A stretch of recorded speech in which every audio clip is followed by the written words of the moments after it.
What would you do if you knew that no one in the world judged you? If truly no one cared or gave an opinion? Would you learn how to tap dance? Would you write a book? Maybe even create a YouTube channel? That baking account that you always wanted to make, perhaps?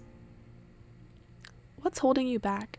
Is it really as simple as a fear of judgment from others? Or maybe the fear of judgment is only a symptom of a deeper issue. Perfectionism is often defined as the need to be or appear to be perfect, or even to believe that it's possible to achieve perfection. You hear that? The key lies in the belief that it's even possible to achieve perfection. It's true that perfectionism can lead to great triumphs and quality achievements. However, as someone who used to pride herself in being a perfectionist, I have to ask, how many times has a perfectionist mindset ironically held me back from accomplishing simple tasks? How many times have I not started my homework because I didn't have the right pens with me? Or not practiced violin at all because now I only have 25 minutes instead of 30? How many texts have I responded to too late because I wanted to quote-unquote wait for the right time to respond? Countless times, perfectionism actually has been the cause of my procrastination.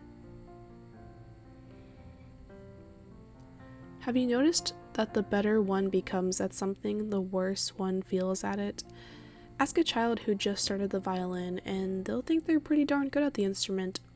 Ask a professional musician in a world-class orchestra, he or she will probably admit to feeling quite inadequate. Which of the two enjoys what they do more? Well, it's hard to say for certain, but in most cases, we'd agree that it's probably the child. That's why they say to be more like children.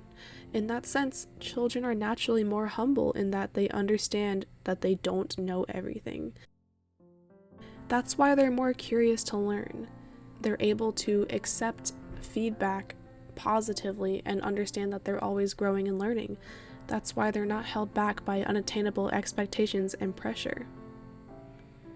Thinking deeper, perfectionism is rooted in a sneaky element by the name of pride.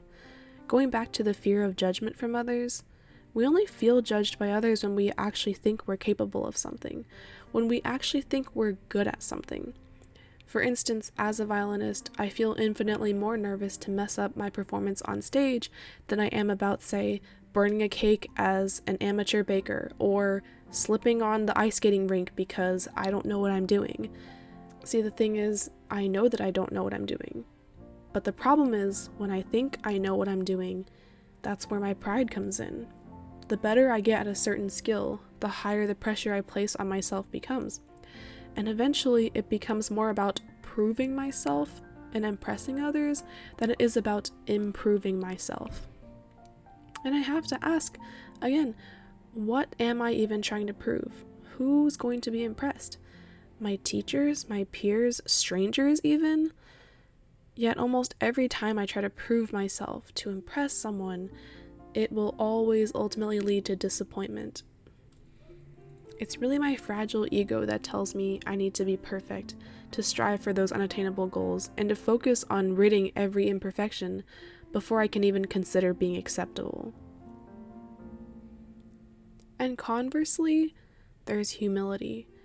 There's a peace and humbling that comes with admitting and recognizing that you're not perfect. And that's okay. Who asked you to be perfect? Who told you that your worth is based solely upon your accomplishments? In fact, perfectionism and pride are the leading factors that prevent us from seeking the help that we need. Think about it. If we already think we're capable of being perfect, again, that key word, we think that we're capable of being perfect, how are we supposed to have room to grow and improve? If we just think, oh, maybe if I just practice more, maybe if I just do this, if I just do that, then I'll get there. When in fact, sometimes instead, we just have to realize that it was so much easier to ask for help, seeking that advice from others, accepting feedback.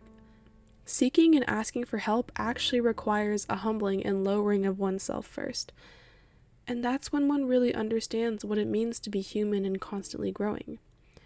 Now, in no way am I saying to hold yourself to lower standards. There's a fine line between toxic perfectionism out of pride and perfectionism out of believing in yourself, trusting that your best is enough. While pride tells you to prove yourself, humility tells you to improve yourself, to focus on the progress that comes. And it's funny, because the moment that we set our pride aside and recognize that we are ever growing, that we will never reach the perfection, that's the moment that we finally begin to come close to it.